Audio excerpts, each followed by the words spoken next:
কলকাতায় সংখ্যালঘু নির্যাতনের প্রতিবাদে রীতিমতো বিক্ষোভে নেমেছেন। জানা যাচ্ছে বিক্ষোভকারীরা ব্যারিকেড ভাঙছেন। আপনাদের সামনে যে খবর তুলে ধরার চেষ্টা করছি, সংখ্যালঘু নির্যাতনের প্রতিবাদে কলকাতায় বিক্ষোভ, হাই কমিশন অভিযানে ব্যারিকেড ভাঙার চেষ্টা।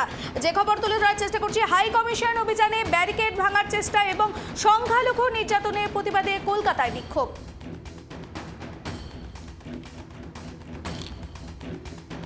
আপনারা দেখছেন সংখ্যালঘু নির্যাতনের প্রতিবাদে কলকাতায় বিক্ষোভ। এই বিষয়ে আরো বিস্তারিত জানার চেষ্টা করব। আমাদের সঙ্গে টেলিফোন লাইনে যুক্ত হয়েছে আমাদের প্রতিনিধি সুকৃতি। আমরা দেখতে পাচ্ছি কলকাতায় বিক্ষোভ চালানো হচ্ছে রীতিমতো সংখ্যালঘুদের উপর নির্যাতনের প্রতিবাদে।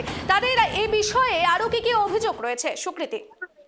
দেখো, বাংলাদেশের যে ঘটনা এবং সেখানকার সংখ্যালঘু হিন্দুদের উপর যেভাবে নির্যাতন চালানো হয়েছে এবং যেভাবে তাদেরকে খুন করে গায়ে আগুন লাগিয়ে দেবার ঘটনা ঘটেছে, তারপরে কলকাতায় হাইকমিশন অভিযান করে বাংলা পক্ষ এবং পুলিশের সঙ্গে রীতিমতো রণক্ষেত্র চেহারা নেয় পাঁচটার কাছে।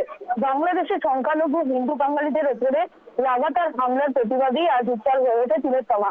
বাংলা পক্ষের ডাকেই আজকে বিকেলে যে বাংলাদেশের ডেপুটি হাইকমিশন রয়েছে পাঁচটার কাছে, সেখানে বিক্ষোভ কর্মসূচি চলে।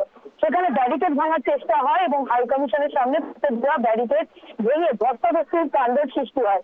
পরিস্থিতি নিয়ন্ত্রণে আনতে হিমশিম খায় পুলিশ। আন্দোলনকারীদের সঙ্গে বচসা বাঁধে, তবে আপাতত বর্তমান পরিস্থিতি পাঁচটার কাছে স্বাভাবিক রয়েছে। একেবারে সুকৃতি, যারা এখানে বিক্ষোভ করছে, জানা যাচ্ছে যে বাংলা পক্ষের বিক্ষোভ, কারা রয়েছে এই বাংলা পক্ষ এবং তাদের এই বিষয় নিয়ে কতক্ষণ পর্যন্ত চলেছে তাদের এই বিক্ষোভ?